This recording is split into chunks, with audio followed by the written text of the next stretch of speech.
ಇದೀಗ ಪ್ರಾರ್ಥನೆ ನಡೆಸಿಕೊಡುವವರು ಶ್ರೀಮತಿ ಪ್ರಮೀಳಾ ಗಣೇಶ್ ರಾವ್.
ಸುಶ್ರಾವ್ಯವಾಗಿ ಭಗವಂತನ ಸ್ತುತಿ ಮಾಡಿದ ತಮಗೆ ಧನ್ಯವಾದಗಳು. ಇದೀಗ ಗಣ್ಯರನ್ನು ಹಾಗೂ ಭಕ್ತಾಭಿಮಾನಿಗಳನ್ನು ಹೃತ್ಪೂರ್ವಕವಾಗಿ ಸ್ವಾಗತಿಸಲಿದ್ದಾರೆ ಶ್ರೀಮತಿ ಮಾಲಾ ಅನುರಾವ್.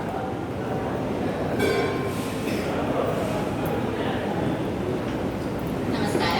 ಶ್ರೀಕೃಷ್ಣ ಮಂದಿರದ ಬೆಳ್ಳಿ ಹಬ್ಬದ ಪ್ರಯುಕ್ತ ಸರಣಿ ಕಾರ್ಯಕ್ರಮದ ಅಂಗವಾಗಿ ಈ ತಿಂಗಳಲ್ಲಿ ಹಮ್ಮಿಕೊಂಡಿರುವ ಪುರಾಣ ಪ್ರಸಿದ್ಧ ಪುರುಷರ ಉಪನ್ಯಾಸ ಮಾಲಿಕೆಯ ಇಂದಿನ 5ನೇ ಕಾರ್ಯಕ್ರಮದ ಸಭಾಧ್ಯಕ್ಷತೆ ವಹಿಸಿರುವ ವೇದಮೂರ್ತಿ ಬ್ರಹ್ಮಶ್ರೀ ಸುಬ್ರಹ್ಮಣ್ಯ ತಂತ್ರಿಯವರಿಗೆ ಶ್ರೀಕೃಷ್ಣ ಸೇವಾ ಟ್ರಸ್ಟ್ ಮತ್ತು ಶ್ರೀಕೃಷ್ಣ ಸೇವಾ ಸಮಿತಿಯ ಪರವಾಗಿ ಹಾರ್ದಿಕ ಸ್ವಾಗತ.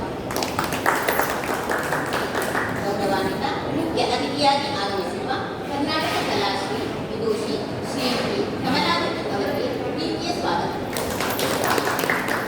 ಇನ್ನೋರ್ವ ಗೌರವಾನ್ವಿತ ಮುಖ್ಯ ಅತಿಥಿಯಾಗಿ ವೇದಿಕೆಯನ್ನು ಅಲಂಕರಿಸಿರುವ ಶ್ರೀ ಕಲ್ಪಾವಿ ಪ್ರಕಾಶ್ ರಾವ್ ಅವರಿಗೂ ಹೃತ್ಪೂರ್ವಕ ಸ್ವಾಗತ.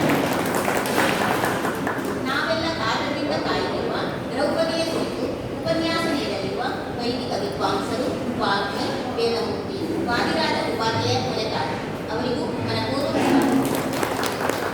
ತಮ್ಮ ತಮ್ಮ ಮನೆಯ ಕೆಲಸವನ್ನು ಬದಿಗಿರಿಸಿ ಇಲ್ಲಿಗೆ ಆಗಮಿಸಿರುವ ತಮಗೆಲ್ಲರಿಗೂ ಶ್ರೀಕೃಷ್ಣ ಸೇವಾ ಟ್ರಸ್ಟ್ ಮತ್ತು ಶ್ರೀಕೃಷ್ಣ ಸೇವಾ ಸಮಿತಿಯ ಪರವಾಗಿ ಸ್ವಾಗತ ಸಸ್ವಾಗತ.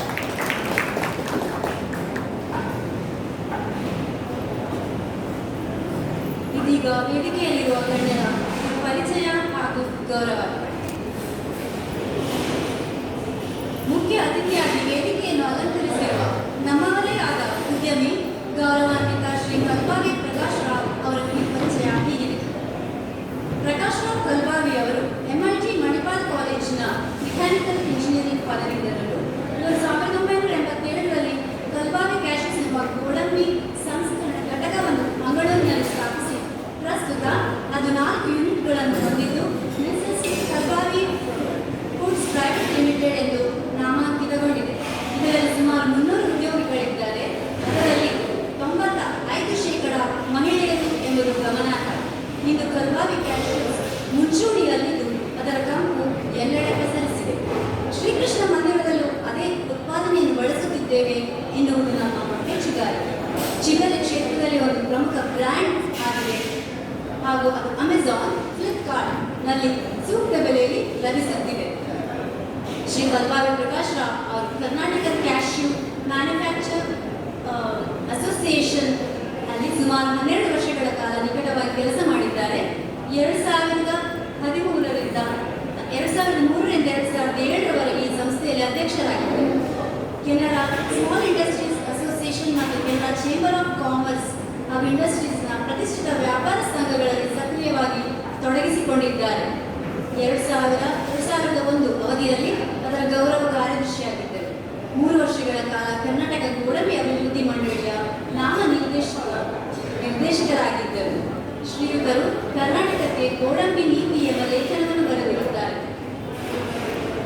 ಇವರು ಬೆಂಗಳೂರಿನ ಕಂಠೀರವ ಕ್ರೀಡಾಂಗಣದಲ್ಲಿ ಗೋಡಂಬಿಯ ಮೊದಲ ಜನರಿಕ್ ಪ್ರಚಾರವನ್ನು ಸಾರ್ವಜನಿಕರಿಗೆ ಉದ್ಯಮಿಗಳಿಗೆ ತಿಳಿಸಲು ಆಯೋಜಿಸಿದರು ಹಾಗೂ ಆಹಾರದಲ್ಲಿ ಗೋಡಂಬಿಯನ್ನು ವಿವಿಧ ಬಳಕೆಗಾಗಿ ಗೋಡಂಬಿಯ ವಿವಿಧ ಗುಣಗಳು ಹಾಗೂ ಶ್ರೇಣಿಗಳ ಬಗ್ಗೆ ಗ್ರಾಹಕರಿಗೆ ಅರಿವು ಮೂಡಿಸಿದರು.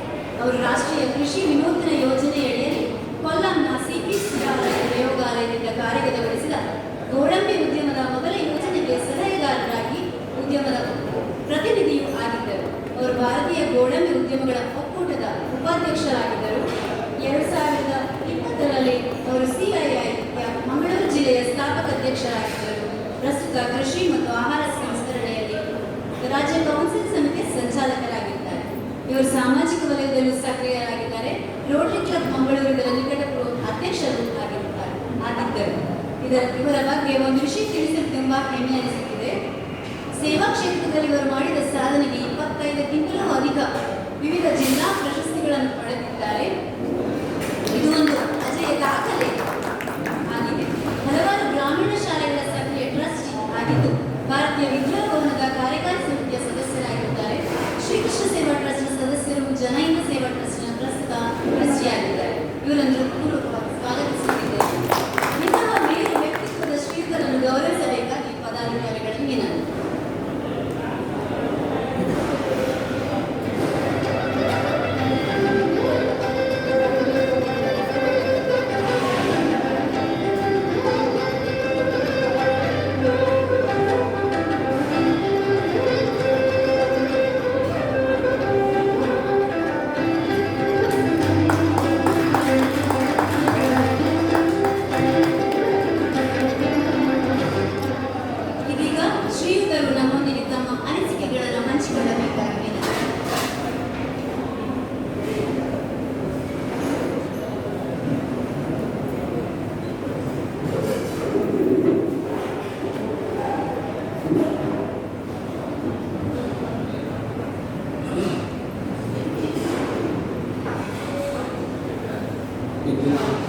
ಕಾರ್ಯಕ್ರಮದ ಸಭಾಧ್ಯಕ್ಷರಾದ ವೇದಮೂರ್ತಿ ಶ್ರೀ ಬ್ರಹ್ಮಶ್ರೀ ಸುಬ್ರಹ್ಮಣ್ಯ ಗುರುಗಳಿಗೆ,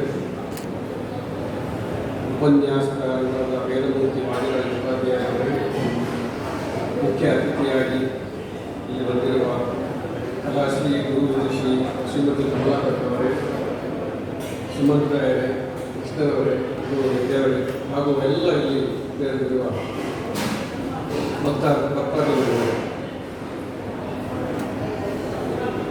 ಬಹಳ ಸಂತೋಷ ಆಯಿತು ಈ ಕಾರ್ಯಕ್ರಮದಲ್ಲಿ ಪಾಲ್ಗೊಳ್ಳುತ್ತಾ ಇರೋದು. ನಾನು ನನ್ನ ಪರಿಚಯವನ್ನು ಕೃಷ್ಣರಿಗೆ ಕೊಡುವಾಗ ಹೇಳಿದ್ದೆ, ಅದರಲ್ಲಿ ಒಂದು 2 ಲೈನ್ ಏನು ಸೂಕ್ತ ಉಂಟು ಅದನ್ನು ಮಾತ್ರ ನೀವು ಯೂಸ್ ಮಾಡಿ ಪರಿಚಯ ಮಾಡಬೇಕಾದ್ರೆ. ಯಾವಾಗಲೂ ನಾನು ರೋಟರಿ ಸಂಸ್ಥೆಯಲ್ಲಿ ಇರುವಾಗ ನನಗೆ ಮುಖ್ಯವಾಗಿ ಎಲ್ಲ ತುಂಬ ಜನರನ್ನು ಪರಿಚಯಿಸಬೇಕಾದರೆ ಅವ್ರು ಏನು ಹೇಳ್ತಾರೆ, ಅವನು ಇವತ್ತು ಈ ವಿಚಾರದ ಮೇಲೆ ಮಾತಾಡಲಿಕ್ಕೆ ಹೇಗೆ ಅರ್ಹನಾಗಿದ್ದಾನೆ ಆ ವಿಚಾರವನ್ನು ನೀವು ಹೇಳಿ. ನಾನು ನಿಜವಾಗಿ ಈ ವೇದಿಕೆಯಲ್ಲಿ ಮಾತಾಡುವಂತಹ ಅರ್ಹತೆಗಳು ಇಲ್ಲ.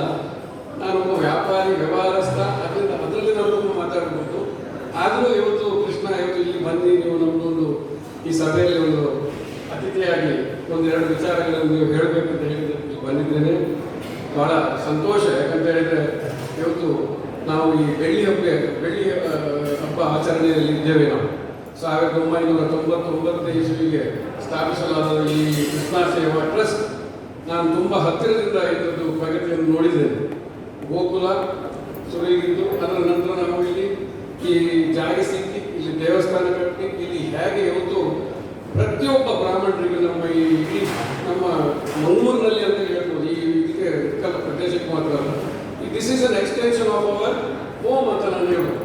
ಏನು ಕಾರ್ಯಕ್ರಮ ನಮ್ಗೆ ಆಗಬೇಕು ಕೃಷ್ಣ ಮಂದಿರ ಫಸ್ಟ್ ಚಾಯ್ಸ್ ನಾವು ಹೇಳ್ತೀವಿ, ಕೃಷ್ಣ ಮಂದಿರ. ಹಾಗೆ ಅದು ಏನಿಲ್ಲ ಸರ್, ಇಲ್ಲಿ ಎಲ್ಲ ಒಂದು ಕೃಷ್ಣ ಸೇವಾ ಟ್ರಸ್ಟ್ ನಿಜವಾಗಿ ಇವತ್ತು ಹೇಳೋದಾದ್ರೆ ನಮಗೆಲ್ಲರಿಗೂ ಒಂದು ವೇದಿಕೆಯಾಗಿದೆ. ಇಲ್ಲಿ ನೀವು ಕಾರ್ಯಕ್ರಮಗಳನ್ನು ಮಾತ್ರ ಮಾಡೋದು, ಪ್ರತಿ ಪ್ರತಿಯೊಂದು ಆಚರಣೆಗಳು ನಮ್ಮ ಎಂಥದೇ ಹಬ್ಬ ಇರ್ಬೋದು, ತುಳಸಿ ಹಬ್ಬ ಇರ್ಬೋದು, ಜನ್ಮಾಷ್ಟಮಿ ಇರ್ಬೋದು, ಯಾವುದೇ ಒಂದು ಅವಕಾಶ ಸಿಕ್ಕಿದಲ್ಲಿ ಎಲ್ಲರನ್ನೂ ಒಂದು ಒಟ್ಟು ಸೇರಿಸಿ ಒಂದು ಆಚರಣೆ ಮಾಡುವ ಒಂದು ಚಂದ ಅದು ನಾವೆಲ್ಲಿ ನೋಡಿ ಸಿಗ್ತದೆ. ಯಾಕಂದರೆ ನಮ್ಮಲ್ಲಿ ಈಗ ಇದೆಲ್ಲ ಸಣ್ಣ ಸಣ್ಣ ಮನೆಗಳಲ್ಲಿ ಕಾರ್ಯಕ್ರಮಗಳು ಬಿಟ್ಟೋಗಿದ್ದು, ಮಕ್ಕಳಿಗೆ ಆಚರಣೆ ಅಂದರೆ ಏನು, ಯಾಕೆ ಏನಂತ ಗೊತ್ತಿಲ್ಲ. ಅವರು ಒಂದು 2-3 ದಿವಸ ರಜೆ ಸಿಕ್ಕಿದ್ರೆ ಎಲ್ಲಿಯಾದರೂ ದೂರ ಹೋಗುತ್ತಾ, ಹೇಗೆ ಹೋಗುವ ಅಂತೇಳಿ ಒಂದು ಪ್ರಾಯ ಇದಾಗಿದೆ.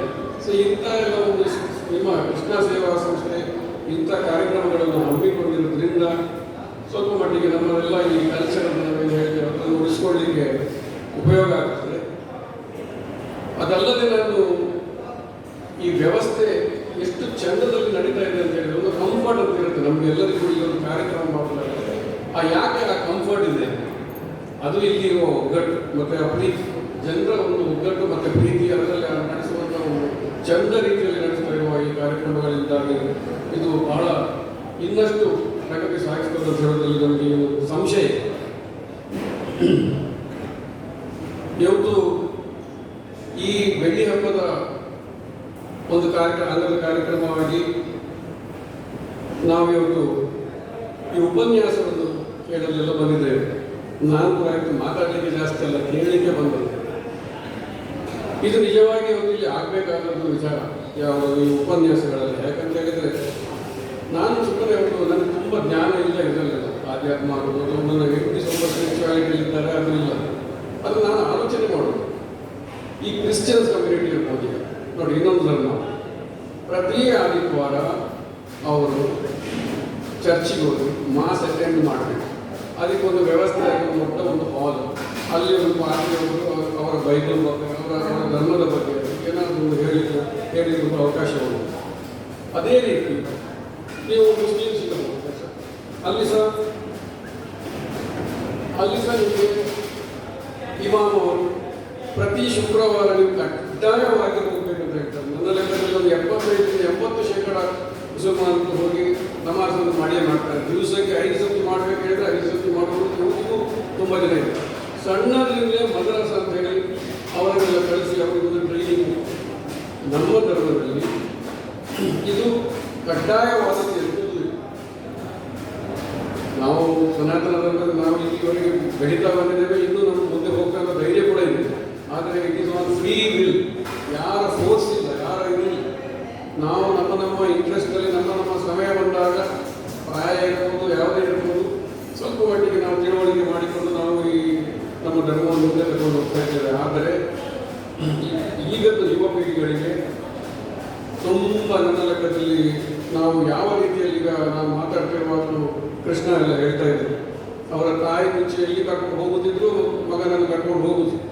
ಅವಾಗ ಒಂದು ಅಭ್ಯಾಸ ಆಗ್ತದೆ, ದೇವಸ್ಥಾನಕ್ಕೆ ಹೋಗುವ ಅಭ್ಯಾಸ ಆಗ್ತದೆ. ಒಂದು ದೇವಸ್ಥಾನಕ್ಕೆ ಹೋಗುವ ಅಂತ ಹೇಳಿದ್ರೆ ಮಕ್ಕಳು ಬರುವುದಿಲ್ಲ. ಸೊ ಇಂಥ ಒಂದು ಪರಿಸ್ಥಿತಿಯಲ್ಲಿ ಇಂಥ ಉಪನ್ಯಾಸಗಳನ್ನು ನಾವು ಹಾಕಿಕೊಂಡಲ್ಲಿ ಸ್ವಲ್ಪ ತಿಳುವಳಿಕೆ, ನಾವು ಜ್ಞಾನವನ್ನು ನಾವು ತಿಳ್ಕೊಂಡ್ರೆ ಖಂಡಿತ ಅದು ಉಪಯೋಗ ಆಗ್ತದೆ. ಆದರೆ ಆಸಕ್ತಿ ಉಳ್ಳವರು ಎಷ್ಟು ಜನ? ಕೃಷ್ಣ ಅದೇ ಹೇಳ್ತಾ ಇದ್ರು, ಆಸಕ್ತಿ ಉಳ್ಳವರು ಎಷ್ಟು ಜನ ಇದಕ್ಕೆ. ನಾವು ಈಗ ಏನು ಮಾಡಬೇಕಾದ್ರೆ ಒಂದು ಸಭೆ ಸೇರಬೇಕಾದ್ರೆ ಈಗ ಇಂಟ್ರೆಸ್ಟ್ ಇದ್ದವರಿದ್ದಾರೆ, ಬಟ್ ಇನ್ನೂ 100 ಜನ ಹೆಚ್ಚು ಬರಬೇಕಿತ್ತು ಇಂಥ ಸಮಯ ಕೇಳಿ. ಯಾಕಂತ ಹೇಳಿದರೆ ಈ ವಿಚಾರ ಇವತ್ತು ದ್ರೌಪದಿ ಬಗ್ಗೆ, ನಾಳೆ ಹನುಮಂತನ ಬಗ್ಗೆ, ಮಹಿಳೆ ನಮ್ಮ ಮನೆಯ ಬೆನ್ನೆಲುಬು ಅಂತ ಹೇಳ್ತೇವೆ ನಾವು. ಫ್ಯಾಮಿಲಿಯ ಕುಟುಂಬದ ಒಂದು ಬೆನ್ನೆಲುಬು ಅಂತ ಹೇಳೋದು ನಾವು. ಯಾಕಂತ ಹೇಳಿದರೆ it is an embodiment of service ಅಂತ. ಮನೆಯಲ್ಲಿ ಎಲ್ಲಿ ನಾವು ಏನು ಮಾಡಿದ್ರು ಮನೆಗೆ ಬರುವಾಗ ನಮಗೊಂದು ನೆಮ್ಮದಿ ಇರಬೇಕು ಅಂತ ಹೇಳುವುದು ನಮ್ಮ ಕಲ್ಪನೆ. ಅಂದರೆ ಬರಬೇಕಾದ್ರೆ ಆ ವಾತಾವರಣ ಇಟ್ಕೊಳ್ಬೇಕಾದ್ರೆ ಅದು ಮನೆ ಹೆಂಗಸರ ಒಂದು ಮಾಡ್ತಾ ಇದ್ದ ಒಂದು ಇದೆ. ಆದರೆ ಸ್ವಲ್ಪ ಕಾಂಟ್ರವರ್ಷಿಯಲ್ ನಾನು ಹೇಳ್ತಾ ಇರೋದು, ಯಾವಾಗ ಹೆಣ್ಣು ಮಕ್ಕಳು ಹೊರಗೆ ಹೋಗಿ ಸಂಪಾದನೆ ದುಡಿಯುವಂಥ ಪರಿಸ್ಥಿತಿಗೆ ಬಂದಿದ್ದ ಆವಾಗ ಈ ಸರ್ವಿಸಿನ ಆ್ಯಂಗಲ್ ಕಮ್ಮಿ ಆಗಿದೆ. ಸಮಾನತೆ ಎಲ್ಲರೂ ನಾವು ಗಂಡಿರ್ಬೋದು ಹೆಣ್ಣಿರ್ಬೋದು ಒಂದೇ ಸಮಾನ ಅಂತ ಹೇಳುವಂಥ ಇದು ಬಂದು ಫೆಮಿನಿಸ್ಟ್ ಆ್ಯಕ್ಟಿವಿಟೀಸ್ ಅಂತ ಹೇಳ್ಬೋದು, ಸುಮಾರು ನಮ್ಮ ರೀತಿಯಿದೆ.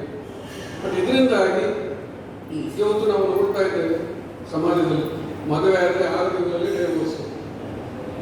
ನಾನು ಇದು ಅದಕ್ಕೆ ಕಾಂಟ್ರವರ್ಷಿಯಲ್ ವಿಷಯ ಅಂತ ಹೇಳುವಂಥದ್ದು. ಇದೆಲ್ಲ ಯಾಕಂತ ಹೇಳಿದ್ರೆ ನಾವು ನಮ್ಮ ಧರ್ಮದ ಬಗ್ಗೆ ಸರಿಯಾದ ಒಂದು ಆಲೋಚನೆ ಮಾಡಲಿಲ್ಲ. ಪ್ರತಿಯೊಬ್ಬರ ಅವರ ರೋಲ್ ಏನಂತ ನಮಗೆ ಗೊತ್ತಿಲ್ಲ. ಅದರ ಪರಿಸ್ಥಿತಿ. ಅದಕ್ಕಾಗಿ ಇಂಥ ಕಾರ್ಯಕ್ರಮಗಳು ನೀವು ಹಮ್ಮಿಕೊಂಡದ್ದು ಎಷ್ಟೇ ಜನರಾಗಲಿ, ಒಂದು 100 ಜನಕ್ಕೆ ಹೇಳಿದರೆ ಒಂದು 200-300 ಜನರಿಗೆ ಅಂತ ಹೇಳಿ ಅದು ತಿಳ್ಕೊಂಡು ಉಪಯೋಗ ಆಗ್ತದೆ. ಇನ್ನಷ್ಟು ಈ ಕಾರ್ಯಕ್ರಮಗಳನ್ನು ನೀವು ಹಾಕಿಕೊಂಡು ಇನ್ನಷ್ಟು ಅಭಿವೃದ್ಧಿ ಪಡಬೇಕು. ಬೆಳ್ಳಿ ಹಬ್ಬ ಅಲ್ಲ, ಇದು ನಾವು ಗೋಲ್ಡನ್ ಜೂಬ್ಲಿಗೂ ನನ್ನನ್ನು ನೀವು ಕರಿಬೇಕು ಅಂತ ಹೇಳಿ ಹಾಗೆ ಸಮಯ 5:30 ಆಯಿತು. ನಾನೇನು ಹೆಚ್ಚು ಮಾತಾಡೋದಿಲ್ಲ. ಹೊಸ ವರ್ಷ ಬರ್ತಾ ಇದೆ. ನಿಮಗೆಲ್ಲರಿಗೂ ಹೊಸ ವರ್ಷದ ಶುಭಾಶಯಗಳನ್ನು ಕೋರುತ್ತಾ ನನ್ನೆರಡು ಮಾತುಗಳು.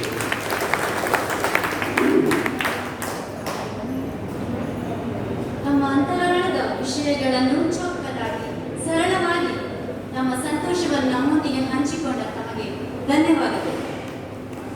ಇದೀಗ ಇನ್ನೋರ್ವ ಗೌರವಾನ್ವಿತ ಮುಖ್ಯ ಅತಿಥಿಯಾಗಿ ಆಗಮಿಸಿರುವ ಕರ್ನಾಟಕ ಕಲಾಶ್ರೀ ಗುರು ವಿದುಷಿ ಶ್ರೀಮತಿ ಕಮಲಾ ಭಟ್ ಅವರ ಪರಿಚಯ. ಕಳೆದ 45 ವರ್ಷಗಳಿಂದ ಕರ್ನಾಟಕದ ಕರಾವಳಿ ಜಿಲ್ಲೆಗಳಲ್ಲಿ ಭರತನಾಟ್ಯ ಕ್ಷೇತ್ರದಲ್ಲಿ ಸಮರ್ಪಣಾ ಮನೋಭಾವದಿಂದ ಸೇವೆ ಸಲ್ಲಿಸುತ್ತಿದ್ದಾರೆ.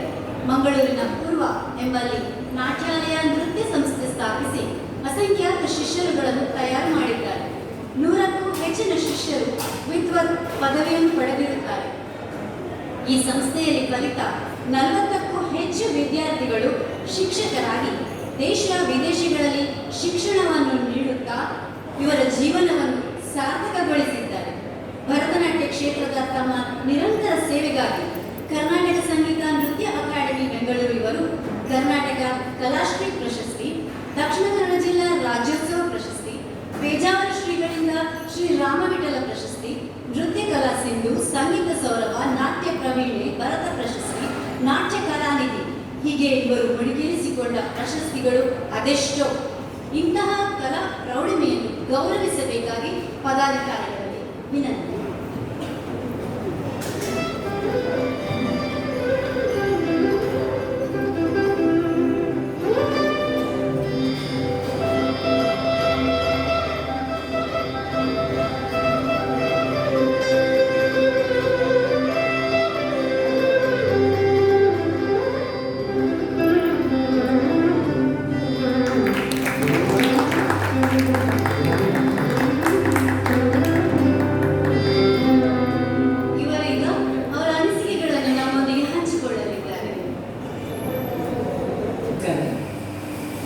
ಶ್ರೀಕೃಷ್ಣನ ಬೆಳ್ಳಿ ಹಬ್ಬದ ಈ ಸಂದರ್ಭದಲ್ಲಿ ಪುರಾಣ ಪ್ರಸಿದ್ಧ ಪುರುಷರೆಂಬ ಉಪನ್ಯಾಸವನ್ನು 5ನೇ ಕಾರ್ಯಕ್ರಮವಾಗಿ ಹಮ್ಮಿಕೊಂಡಿದ್ದಾರೆ. 5 ಎಂಬ ಸಂಖ್ಯೆ ವಿಶೇಷವಾದ ಸಂಖ್ಯೆ ಅಂತ ನನ್ನ ನಂಬಿಕೆ. ಈ 5ನೇ ಉಪನ್ಯಾಸ ಕಾರ್ಯಕ್ರಮದಲ್ಲಿ ಭಾಗವಹಿಸಲಿಕ್ಕೆ ನನಗೆ ತುಂಬ ಸಂತೋಷ ಅನಿಸ್ತಾ ಇದೆ. ಅದಲ್ಲದೆ ವೇದಿಕೆಯಲ್ಲಿ ಉಪಸ್ಥಿತರಿರುವ ವೇದಮೂರ್ತಿ ಬ್ರಹ್ಮಶ್ರೀ ಸುಬ್ರಹ್ಮಣ್ಯ ಮಂತ್ರಿಗಳೇ ಹಾಗೂ ವೇದಮೂರ್ತಿ ಇಂದು ಉಪನ್ಯಾಸ ನೀಡಿರುವ ವೇದಮೂರ್ತಿ ವ್ಯಾಘರಾಜ ಉಪಾಧ್ಯಾಯರು ಅವರ ಸಮ್ಮುಖದಲ್ಲಿ ನಾನು ಪಾಲ್ಗೊಳ್ಳುವುದು ನನಗೆ ತುಂಬ ಪುಣ್ಯ ಅಂತ ನನಗೆ ಅನಿಸಿದೆ. ಕ್ಷಮಿಸಿ, ನನಗೆ ತುಂಬ ಮಾತನಾಡಲಿಕ್ಕೆಲ್ಲ ಬರುವುದಿಲ್ಲ. ಈ ಶ್ರೀಕೃಷ್ಣ ಸೇವಾ ಟ್ರಸ್ಟ್ನವರು ಒಳ್ಳೊಳ್ಳೆ ಕಾರ್ಯಕ್ರಮ ಹಮ್ಮಿಕೊಳ್ತಾ ಇದ್ದಾರೆ. ಕಲೆಗೆ, ಕಲಾವಿದರಿಗೆ, ಸಾಹಿತಿಗಳಿಗೆ, ಉಪನ್ಯಾಸರಿಗೆ ಎಲ್ಲರಿಗೂ ಪ್ರೋತ್ಸಾಹ ನೀಡ್ತಾ ಇದ್ದಾರೆ. ಇವರು ನಡೆಸುತ್ತಿರುವ ಕಾರ್ಯಕ್ರಮಗಳೆಲ್ಲ ನಿರ್ವಿಘ್ನವಾಗಿ ನೆರವೇರುವ ಒಳ್ಳೆಯ ರೀತಿಯಲ್ಲಿ ಮೂಡಿಬರಲಿ ಅಂತ ನಾನು ಮನತುಂಬಿ ಶ್ರೀಕೃಷ್ಣನ ಪ್ರಾರ್ಥಿಸ್ತೇನೆ. ಅವಕಾಶಕ್ಕಾಗಿ ಧನ್ಯವಾದಗಳು.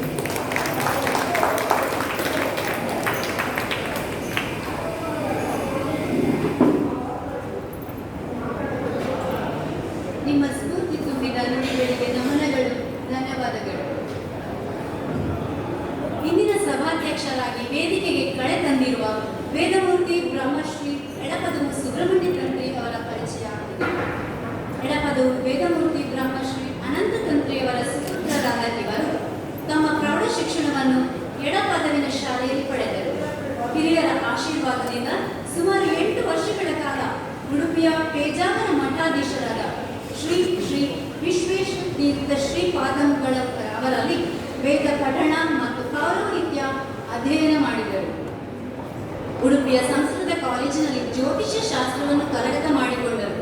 ಬಳಿಕ ಹಲವು ವಿದ್ವಾಂಸರಿಂದ ಪೌರೋಹಿತ್ಯ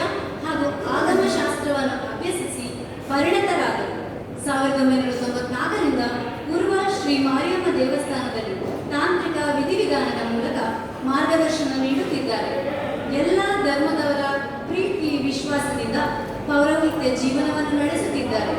ಧರ್ಮಪತ್ನಿ ಶ್ರೀಮತಿ ರಾಧಾ ಹಾಗೂ ಓರ್ವ ಪುತ್ರನನ್ನು ಹೊಂದಿರುವ ಚಿಕ್ಕ ಚೊಕ್ಕ ಸುಖಿ ಸಂಸಾರ ಇವರದ್ದು. ಇದೀಗ ಶ್ರೀ ಗುರುವರ್ಯರನ್ನು ಗೌರವಿಸಬೇಕಾಗಿ ಶ್ರೀಕೃಷ್ಣ ಸೇವಾ ಟ್ರಸ್ಟ್ ಹಾಗೂ ಪದಾಧಿಕಾರಿಗಳು.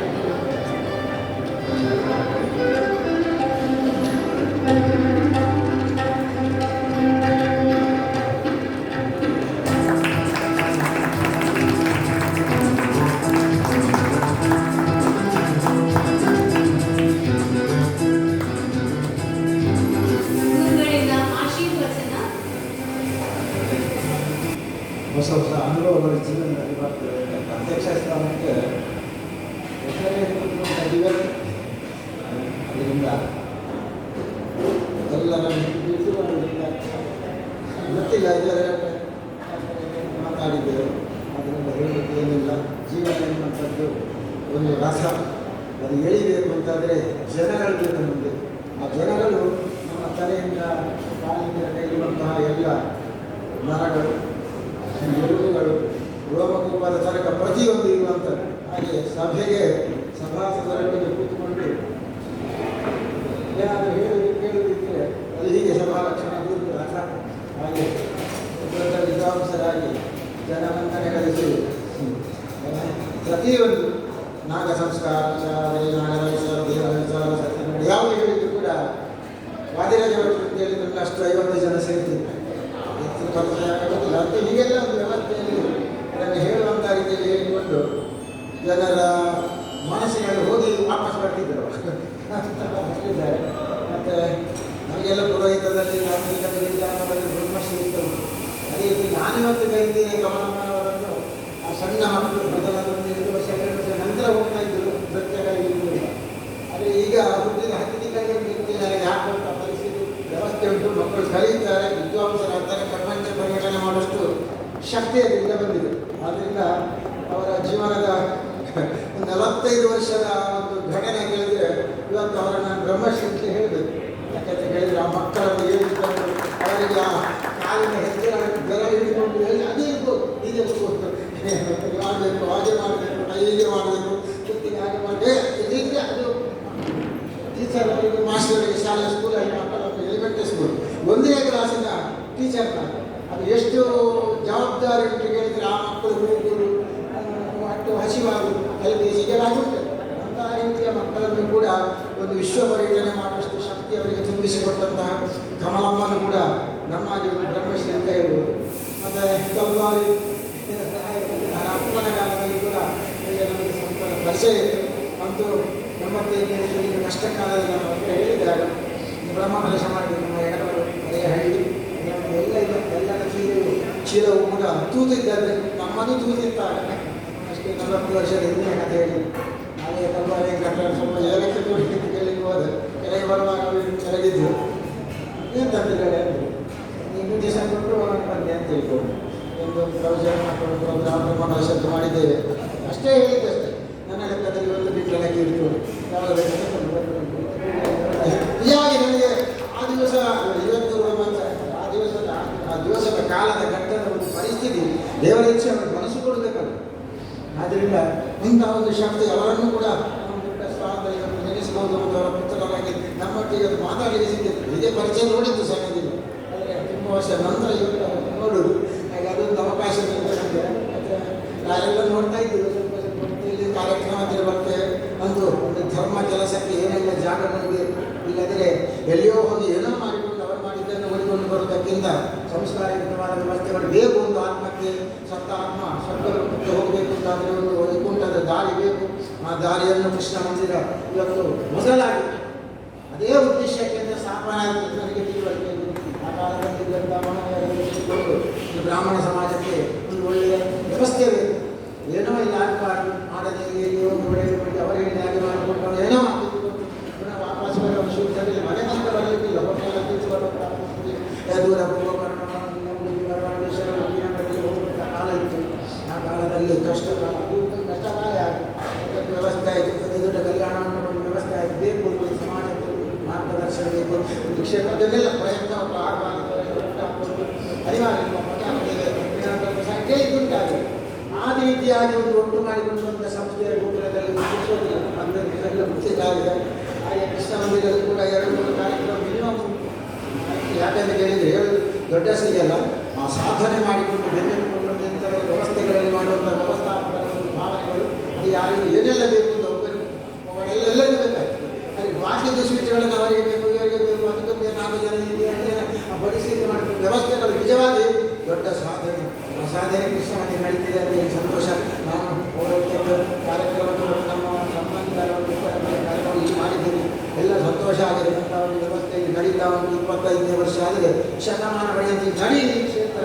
ಅದೇ ರೀತಿಯಾಗಿ ನಾವು ದೇವರಲ್ಲಿ ಆಶಿಸುವ ಎಲ್ಲರಿಗೂ ಸ್ವರ್ಗಕ್ಕೆ ಕರ್ಕೊಂಡು ಹೋಗುವಂಥ ದಾರಿ ಕೃಷ್ಣ ಮಂದಿರದ ಮುಖಾಂತರ ಸ್ವರ್ಗಲೋಕಕ್ಕೆ ಸರ್ಕಾರಿ ಹೆಚ್ಚುತ್ತಾವ ಅದರಿಂದ ಹೇಳ್ಬೇಕು. ಮತ್ತು ನಮಗೆ ಧರ್ಮ ಹೊರತುವಂತಿ ಧರ್ಮ ರಕ್ಷತೆ ರಕ್ಷಣ. ಧರ್ಮ ದೂರ ಮಾಡಲಿಕ್ಕೆ ಕಲಿಯುಗದಲ್ಲಿ ಸಾಧ್ಯ ಇಲ್ಲ. ಒಂದು ಪಾಲು ಮಾತ್ರ ಧರ್ಮ ಇರುವಂಥದ್ದು. ಅದರಿಂದ ಒಂದು ಪಾಲನ್ನಾದರೂ ಉಳಿಸಿಕೊಳ್ಳಲಿಕ್ಕೆ ತಂದೆ ತಾಯಿಗಳು ಅಜ್ಜಿಯರೆಲ್ಲ ಪ್ರಯತ್ನಪಟ್ಟು ಆ ಮಗುವಿಗೆ ಒಂದು ದಿವಸ ಒಂದು ಶ್ಲೋಕ ಹೇಳಿಸುವಷ್ಟು ನಮಗೆ ಯೋಗ್ಯತೆ ಬ್ರಾಹ್ಮಣನಿಗೆ ದೇವರು ಕೊಡದಿದ್ದು ಇಲ್ಲ. ಇವತ್ತು ಬೆಳಗ್ಗೆ ಎದ್ದ ಕೂಡಲೇ ಗಂಡ ಹೆಂಡತಿ ಐಟಿಬಿಟಿಯಲ್ಲಿ ಇರುವಂಥವರು ಹೇಳುವಾಗಲೇ 7 ಗಂಟೆ ಆಮೇಲೆ ಪಚ ಸ್ನಾನ. ನನ್ನ ಅನುಭವ ಹೇಳಿಲ್ಲ. ತುಂಬ ಜನ ಇದ್ದಾರೆ ಪಚ ಸ್ನಾನ, ಪೂರ್ವ ಸ್ನಾನಕ್ಕೆ ಕೂರಿಸೋದಿಲ್ಲ. ಮತ್ತು ಹೀಗೆ ಹಿಡಿದ್ರೆ ತಲೆ ಎಂಥದ್ದು ಒಣಗ್ತದೆ, ಬಿಸಿ ಆಗುವುದಲ್ಲ, ಒಣಗ್ತದೆ. ಮತ್ತು ಹೀಗೆ ತಲೆಯಲ್ಲಿ ಹಾಕಿದ್ರೆ ಆಗಿ ಓಡಿಸಿಲ್ಲ, ಅದು ಡ್ರೆಸ್ ಆಗಿ ಬರ್ತದೆ. ಇಬ್ಬರು ಬೈಕಿನಲ್ಲಿ ಅಲ್ಲಿ ಹೋಗಿ ಅಲ್ಲಿ ಕ್ಯಾಂಟೀನ್ ಅಲ್ಲಿ ಒಂದಷ್ಟು ಇಬ್ಬರು ಭಾಗ ತಿಂದು ಅದು ಸತ್ಯ ಅಷ್ಟೇ ಕೂರಿಸೋದು 10 ನಿಮಿಷ ಎಲ್ಲ ಆಯಿತು. ಗೊತ್ತಿದೆ ಹೋಗಬೇಕಾದ ಪರಿಸ್ಥಿತಿಗಳು. ಸಂಬಳ ಉಂಟು, 1.5 ಲಕ್ಷ 2 ಲಕ್ಷ 3 ಲಕ್ಷ ಇಷ್ಟಕ್ಕೆ ಉಂಟು. ಆದರೆ ತೃಪ್ತಿ ಉಂಟು ಅಂತ ಕೇಳಿದರೆ ತೃಪ್ತಿ ಇಲ್ಲ. ಯಾಕೆ ಕೇಳಿದರೆ ಮಧ್ಯಾಹ್ನ ಅಲ್ಲೇ ತಿಂದಾಯಿತು, ಸಾಯಂಕಾಲ ಮುಗಿವಾಗಲೇ ಅದು ಒಟ್ಟಂತೆಲ್ಲ ಲೆಕ್ಕ ಕಡಿಮೆ ಆಗದಿದ್ದರೆ 11 ಗಂಟೆ ಕುತ್ಕೊಂಡವರಿದ್ದಾರೆ. ಶಿಷ್ಯ ವರ್ಗದ ಮಕ್ಕಳೆಲ್ಲ ಇದ್ದಾರೆ, ಹೇಳ್ತಾರೆ ಬರುವಾಗ 2 ಗಂಟೆ ಆಯಿತು, ಮತ್ತು ಬೆಳಿಗ್ಗೆ 8 ಗಂಟೆಗೆ ಹೇಗೆ ಹೇಳುವುದು? ಹೀಗೆ ಪರಿಸ್ಥಿತಿಗಳು ಅಂತ ಹೇಳಿಕೊಡ್ಲಿಕ್ಕೆ ಗೊತ್ತಿಲ್ಲ. ಕೊನೆಯ ದಿವಸ ಆಯಿತು, ಎಲ್ಲ ಆಯಿತು, ಕೋಶ ಎಲ್ಲ ಹಾಕಿ ಆಯಿತು, ಅದಕ್ಕೆಲ್ಲ ಮಧ್ಯಾಹ್ನಕ್ಕೆ ಸ್ಪಷ್ಟ ಆಯಿತು. ಹೇಳಿದ್ದೆಲ್ಲ ನಾವು ಹೇಳಿ 5 ಮುಚ್ಚಿಕೊಂಡು ಆಯಿತಾ ಕಲಶ ಇಟ್ಕೊಳ್ಳಿ ಅಂತ ಹೇಳಿದ್ರೆ ಗಂಡ ಇಟ್ಕೊಳ್ತೀವಿ, ಹೆಣ್ಣು ತಿಳ್ಕೊಳ್ಳಿಯಪ್ಪ ಅವ ತಲೆ ಕಟ್ಟಿದಂತೆ ನೀರು ಹಾಕೋದು ಹೇಳಿಕೊಂಡು ಅರ್ಥ ಆಗ್ತದೆ. ಅದರ ಮಧ್ಯದಲ್ಲಿ ಆಯಿತು ಕೋಶ ಉಪನಯನಕ್ಕೆ ಗಾಯತ್ರಿ ಮತ್ತು ಉಪದೇಶ ಆಯಿತು. ಅದಕ್ಕೆ ಬಟ್ಟೆ ಅದು ಗುಪ್ತವಾಗಿರುವಂಥ ಮಂತ್ರವಾದ್ದರಿಂದ ಅದಕ್ಕೆ ಗಂಡಾವಣೆಯಲ್ಲಿ ಆಗಿದ್ದು ವಾದ್ಯ ಮಾಡೋದು ಪದ ಹೇಳೋದು ಇರ್ತದೆ. ಅದಕ್ಕೆ ಸಂಬಂಧಪಟ್ಟಂತೆ ಅದೇ ಅಷ್ಟು ಗೌಪ್ಯ ಆಗಿರುವಂಥ ಮಂತ್ರವಂತ.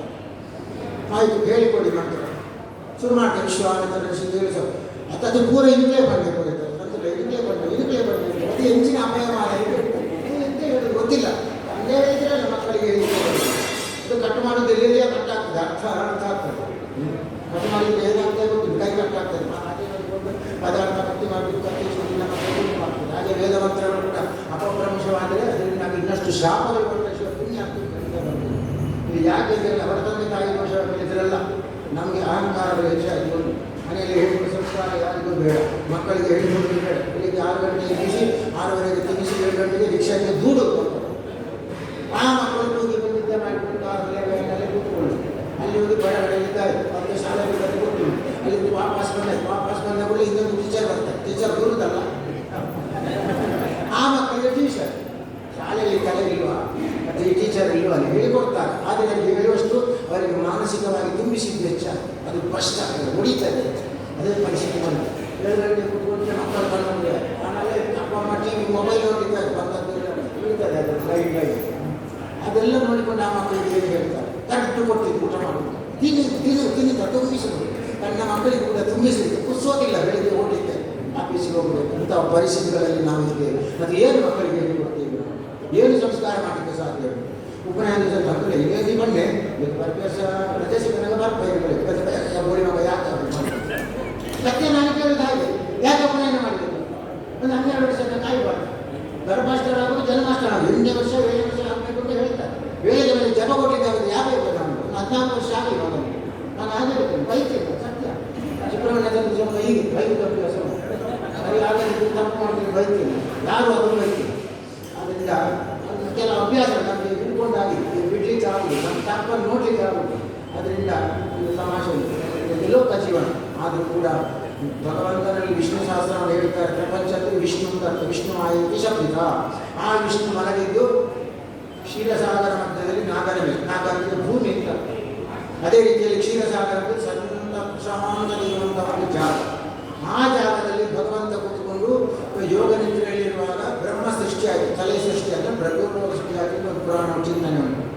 ಆಮೇಲೆ ಗುರುಗಾರಿ ಕಲ್ಪನೆ ಅವನಲ್ಲಿ ಬಂತು. ಬಂದದ್ದೇ ಮೊದಲು ಯಾರು?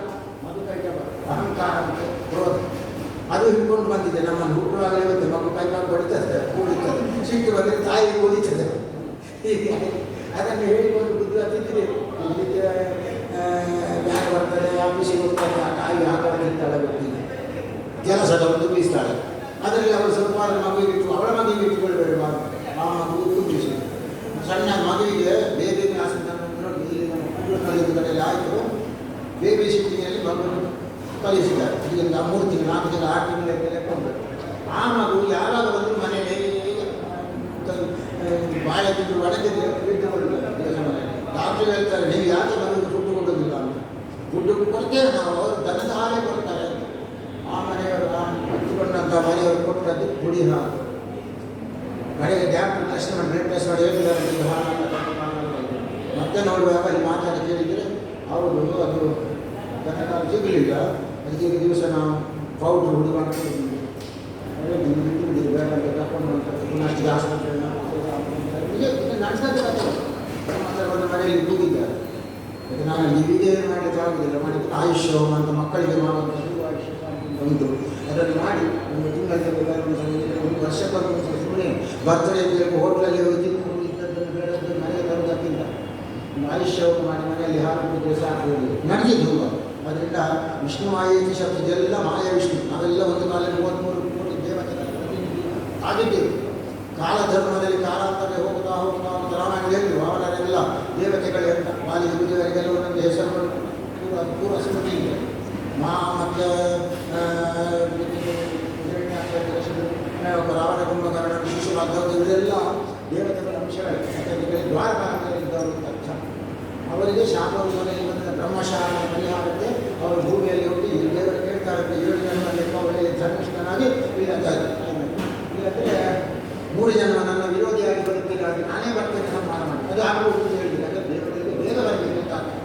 ಆದರೆ ಗುಣಧರ್ಮದಲ್ಲಿ ವರ್ಷ ಎಷ್ಟು ಭೂಮಿ ಸ್ಪರ್ಶ ಮಾಡಿದ್ರು ವರ್ಷ ಆ ಕಾಲಘಟ್ಟದಲ್ಲಿ ಇದ್ದದ್ದು ಅಲ್ಲೋ ಇಲ್ಲ. ಏಳುಗಳೆಲ್ಲ ಒಂದು ಕಾಲ ಇತ್ತಂತೆ. ಆದರೆ ನಾನು ಸಕ್ಕರೆ ಸಾಕು ಅಂತ ಕೇಳುವಂಥ ಕಾಲ ಇತ್ತಂತೆ.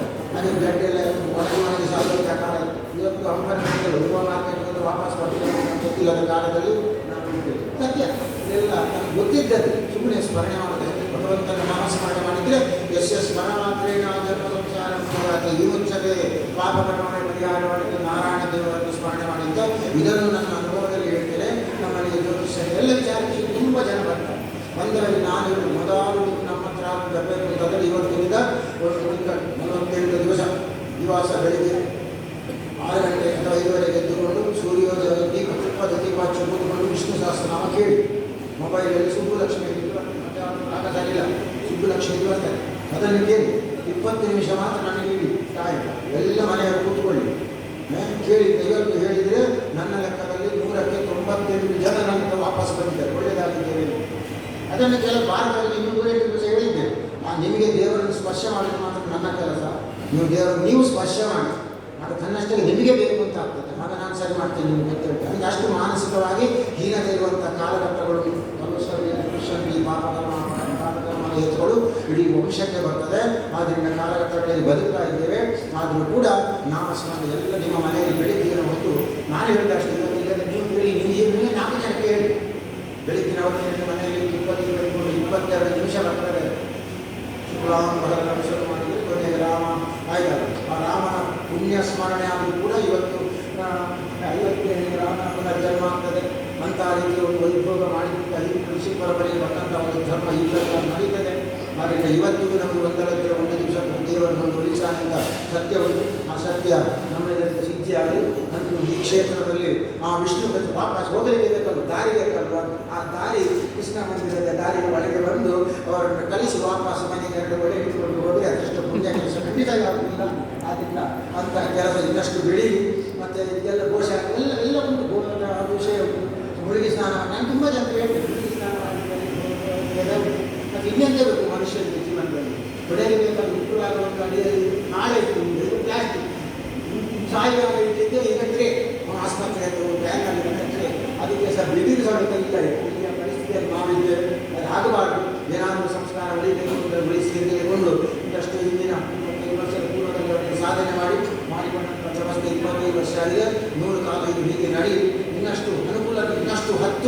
ಇತರರಿಗೆ ಒಂದೇ ದಿವಸ ಬರುವಷ್ಟು ಸುಧಾರಿಸುವಷ್ಟು ಯೋಗ್ಯತೆ ನಮ್ಮ ಕ್ಷೇತ್ರಕ್ಕೆ ಒಂದು ಅಷ್ಟು ಪ್ರಯತ್ನ ಉಂಟು, ಸಾಧನೆ ಉಂಟು, ಅಷ್ಟು ತೃಪ್ತಿಗೊಳಿಸುವಂಥ ಅವಕಾಶ ಉಂಟು. ಆದ್ದರಿಂದ ಇದು ಹೊಗಳುವುದಲ್ಲ, ಕರ್ತವ್ಯವನ್ನು ನೆನಪು ಮಾಡೋದು ಮಾತ್ರ ಅಂತ ಹೇಳ್ತಾ ಈ ದೊಡ್ಡ ಪೀಠ ಅಧ್ಯಕ್ಷ ಸ್ಥಾನ ಗೊತ್ತಿಲ್ಲ ಅದು ಹೇಗೆ ಅಂತ ಇವತ್ತು ಅನುಭವ ಆಯಿತು. ಅಂತ ಪ್ರಕಾರವಾಗಿ ಇನ್ನು ದ್ರೌಪದಿ ಹೇಳಿಕೊಂಡದ್ದು ಕೇಳಿದರೆ ಅವರ ಧರ್ಮಾತ್ಮರ ದೋಷವಿತರ ಅಂತ ಹೇಳಿದ್ದಲ್ಲ, ಅವರು ಧರ್ಮಾತ್ಮರಾಗಿದ್ದುಕೊಂಡು ದೋಷವನ್ನು ಸ್ಪರ್ಶಿಸಿದ, ತಪ್ಪನ್ನು ಮಾಡಿದ, ತಪ್ಪು ತಿದ್ದುಕೊಳ್ಳಿಕ್ಕೆ ಹೋದಂಥ ಅವಕಾಶ ಕೊಟ್ಟಂಥ ಎಲ್ಲ ಜನಗಳನ್ನು ತೆಗೆದುಕೊಂಡು ಬಂದಿದೆ. ಅದರಿಂದ ಇವತ್ತು ದ್ರೌಪದಿ ಅಂತ ಅರ್ಥ. ದ್ರೌಪದಿ ಅಂತ ಅರ್ಥಕ್ಕೆ ಅವರು ಹೇಳ್ತಾರೆ, ಅವರು ಯಾವ ಕೇಳಿಕೊಂಡು ಸ್ವಾರಸ್ಯ ರೀತಿಯಲ್ಲಿ ಹೇಳ್ತಾರೆ. ಅದರಿಂದ ಆ ದ್ರೌಪದಿ ಖಾಲಿ 5 ಜನರ ಹೆಂಡತಿ ಮಾತ್ರ ಧರ್ಮವನ್ನು ಉಳಿಸಲಿಕ್ಕೆ, ಧರ್ಮವನ್ನು ರಕ್ಷಿಸಲಿಕ್ಕೆ ಕೃಷ್ಣ ಅಂತ ಹೇಳಿದ್ರು. ವಿಷ್ಣು ಅಂತ ಹೇಳಿದ್ರು ಆಯ್ತಾ, ದ್ವಾಪರ ಕೃಷ್ಣ ಅಂತ ಹೇಳಿದ್ರು ಕೂಡ ಆ ಕೃಷ್ಣ ಅವಳ ನಿಗಡೆಲ್ಲ ಎಲ್ಲಿ ಹೇಳಿದ್ದಾರೆ ಬಟ್ಟೆಯನ್ನು ತೆಗಿತಾರೆ, ಕೃಷ್ಣ ಬರಲಿಕ್ಕೆ ಏನೋ ಅವನ ಕರ್ತವ್ಯ ಇರ್ಬೋದು, ಅಥವಾ ಅಲ್ಲಿ ಅವನನ್ನು ಇನ್ನಷ್ಟು ಲೋಕದಲ್ಲಿ ಇರುವಂಥ ಕೋಟಿಗಟ್ಟಲೆ ಜನರು ಅವರನ್ನು ಸ್ಮರಣೆ ಮಾಡಿರ್ಬೋದು. ಆದರೆ ಅವರಿಗೆಲ್ಲ ಉತ್ತರ ಕೊಡಲಿಕ್ಕೆ ಇದೊಂದು ಭಾಗದಲ್ಲಿ ಅಕ್ಷಯ ಬಗ್ಗೆ ಹೇಳಿಕೊಂಡು ಇವರು ಎಳ್ದು ಸುತ್ತಾಡಿದ ಶಿವಾಯಿ ಏನು ಕಾಣಲಿಲ್ಲ. ಅಂಥ ಒಂದು ಧರ್ಮ ದ್ವಾಪರ ಯುಗದಲ್ಲಿ ಉಳಿಸಿದ್ದಾನೆ ಭಗವಂತ. ಕಲಿಯುಗದಲ್ಲಿ ದೇವರಿಗೆ ಸ್ಮರಣ ಮಾತ್ರೇನ ಜನ್ಮ ಸಂಸಾರ ಮನೆಯಲ್ಲಿ ಮಕ್ಕಳಿಗೆ ಒಂದು ಶ್ಲೋಕ ಬೇಡ, ಒಂದು ಶಬ್ದ ಆದರೂ ಹೇಳಿಕೊಡಿ ವಿಷ್ಣುವಿನ ಹೆಸರಿನಲ್ಲಿರುವಂಥ ಸಾಧ್ಯ ಹೆಸರುಗಳಲ್ಲಿ ಆ ಪ್ರಕಾರ ನಡೆಯಲಿ.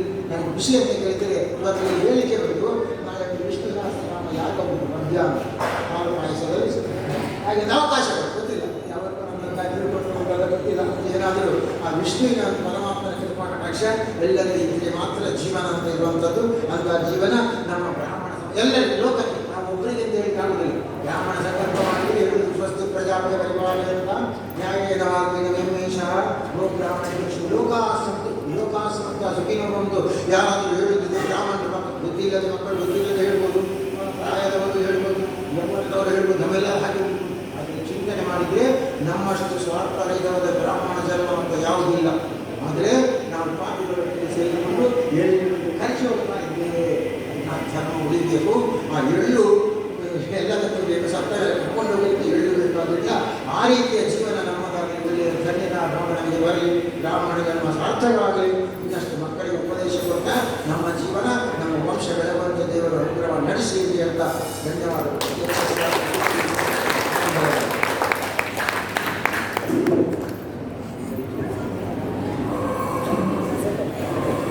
ಆಚಾರ್ಯ ದೇವೋಭವ, ನಿಮ್ಮ ಹಾಸ್ಯಲೇಪಿತ ನುಡಿಗಳಿಗೆ ಧನ್ಯವಾದಗಳು. ಇವರ ಹಿತನುಡಿಯನ್ನು ಮನನ ಮಾಡಿಕೊಂಡು ಮುನ್ನಡೆಯೋಣ.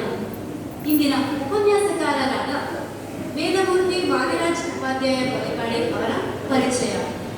ನಾಗಾರಾಧನೆಯ ಬಗ್ಗೆ ಹಲವಾರು ವೈಚಾರಿಕ ಲೇಖನಗಳ ಕರ್ತ, ವೈದಿಕ ವಿದ್ವಾಂಸ, ಯಜ್ಞ ಯಾಗಗಳ ಕೊನೆಗೆ ಇವರು ನೀಡುವ ಸಾತ್ವಿಕ ಆಶೀರ್ವಚನಕ್ಕೆ ವಿಶೇಷ ಮಾನ್ಯತೆ ಇದೆ. ತಂತ್ರಸಾರ ಅಗಮುಕ್ತ ವಿಧಿವಿಧಾನಗಳ ತಜ್ಞ, ಪ್ರಸಿದ್ಧ ಪುರಾಣ ಪ್ರವಚನಕಾರ, ವೇದಶಾಸ್ತ್ರ ಪುರಾಣಗಳ ಪ್ರಕಾಂಡ ಪಂಡಿತ, ಸನಾತನ ಧರ್ಮ ಪರಾಯಣರಾದ ಕೊಲೆಕಾಡಿಯವರನ್ನು ಇದೀಗ ಗೌರವಿಸಬೇಕಾಗಿ ವಿನಂತಿ.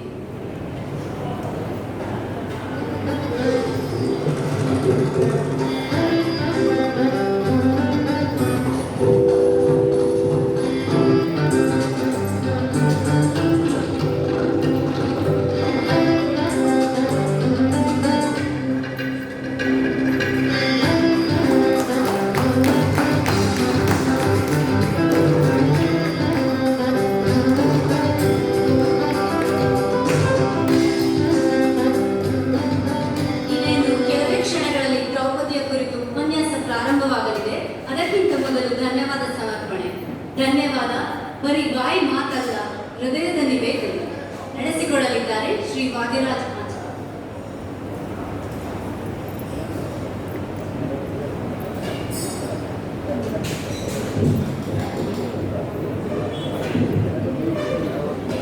ಶ್ರೀಕೃಷ್ಣ ಮಂದಿರದ ಬೆಳ್ಳಿ ಹಬ್ಬದ ಸಂಭ್ರಮ 2023-24 ಸರಣಿ ಕಾರ್ಯಕ್ರಮದ ಅಂಗವಾಗಿ ಡಿಸೆಂಬರ್ ತಿಂಗಳಲ್ಲಿ ಹಮ್ಮಿಕೊಂಡಿರುವ ಪುರಾಣ ಪ್ರಸಿದ್ಧ ಪುರುಷರ ಉಪನ್ಯಾಸ ಮಾಲಿಕೆಯ 5ನೇ ಕಾರ್ಯಕ್ರಮದ ಪ್ರಯುಕ್ತ ಆಯೋಜಿಸಿದ ಸಭಾ ಕಾರ್ಯಕ್ರಮದ ಅಂಗವಾಗಿ ಸಭಾಧ್ಯಕ್ಷತೆಯನ್ನು ವಹಿಸಿದ ವೇದಮೂರ್ತಿ ಬ್ರಹ್ಮಶ್ರೀ ಸುಬ್ರಹ್ಮಣ್ಯ ತಂತ್ರಿವರಿಯರು, ಶ್ರೀ ಮಾರಿಯಮ್ಮ ದೇವಸ್ಥಾನದ ಉಪಮಂಡೋರು ಇವರಿಗೆ ಸಾಷ್ಟಾಂಗ ಪ್ರಣಾಮಗಳು.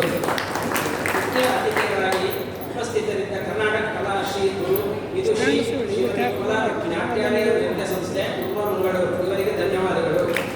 ಇನ್ನೋರ್ವ ಮುಖ್ಯ ಅತಿಥಿ ಶ್ರೀಯುತ ಅಲ್ಪಾಯು ಪ್ರಕಾಶ್ ಪ್ರಕಾಶ್ ರಾವ್ ಉದ್ಯಮಿ ಹಾಗೂ ನಂಬಾನಿ ಕ್ಯಾಸಸ್ ಮಂಗಳೂರು ಇವರಿಗೆ ವಂದನೆಗಳು. ಮುಂದೆ ದ್ರೌಪದಿ ವಿಷಯವಾಗಿ ಉಪನ್ಯಾಸವನ್ನು ನೀಡಲಿರುವ ವೇದಮೂರ್ತಿ ಶ್ರೀಯುತ ವಾದಿರಾಜ ಉಪಾಧ್ಯಾಯ ಕೊಲೆಕಾಡಿ, ವೈದ್ಯಕೀಯ ವಿದ್ವಾಂಸರು ವಾಗ್ಮಿ ಇವರಿಗೂ ಅನಂತ ಧನ್ಯವಾದಗಳು. ಸಭಾ ಕಾರ್ಯಕ್ರಮದ ಆರಂಭದಲ್ಲಿ ಪ್ರಾರ್ಥನೆಗೆ ಶ್ರೀಮತಿ ಪ್ರಮೀಳಾ ಗಣೇಶ್ ರಾವ್ ಇವರಿಗೆ ಅಭಿನಂದನೆಗಳು. ನಿರೂಪಣೆಯನ್ನು ಸೊಗಸಾಗಿ ನಿರೂಪಿಸಿದ ಶ್ರೀಮತಿ ಡಿ ಸಾವಿತ್ರಿ ರಾವ್ ಇವರಿಗೆ ಧನ್ಯವಾದಗಳು. ಸ್ವಾಗತ ಭಾಷಣವನ್ನು ನಿರ್ವಹಿಸಿದ ಶ್ರೀಮತಿ ಮಾಲಾ ಅರುಣ್ ರಾವ್ ಇವರಿಗೆ ವಂದನೆಗಳು. ಕಾರ್ಯಕ್ರಮದ ಛಾಯಾಚಿತ್ರವನ್ನು ಚಿತ್ರೀಕರಿಸಿದ ಶ್ರೀಯುತ ಮಧುಸೂದನ ಅದೇವರಾಯರಿಗೆ ಧನ್ಯವಾದಗಳು. ಕಾರ್ಯಕ್ರಮಕ್ಕೆ ಧ್ವನಿವರ್ಧಕ ವ್ಯವಸ್ಥೆಯನ್ನು ಮಾಡಿದ ಶ್ರೀಯುತ ಯು ಗೋಪಾಲ್ ಕೋಟೆ ಅವರಿಗೆ ವಂದನೆಗಳು. ಕಾರ್ಯಕ್ರಮಕ್ಕೆ ಆಗಮಿಸಿ ಪ್ರೋತ್ಸಾಹಿಸಿ ಸಭಿಕರಾದ ತಮಗೆಲ್ಲರಿಗೂ ಧನ್ಯವಾದಗಳು. ಲಘು ಉಪಹಾರದ ವ್ಯವಸ್ಥೆಯನ್ನು ಮಾಡಿಕೊಟ್ಟ ಶ್ರೀಯುತ ಯು ರಾಘವೇಂದ್ರ ರಾವ್ ಮತ್ತು ಬಳಗದವರಿಗೆ ವಂದನೆಗಳು. ಶ್ರೀಕೃಷ್ಣ ಮಂದಿರದ ಸಿಬ್ಬಂದಿ ವರ್ಗದವರಿಗೂ ವಂದನೆಗಳು. ಪ್ರತ್ಯಕ್ಷ ಪರೋಕ್ಷವಾಗಿ ಸಹಕರಿಸಿದ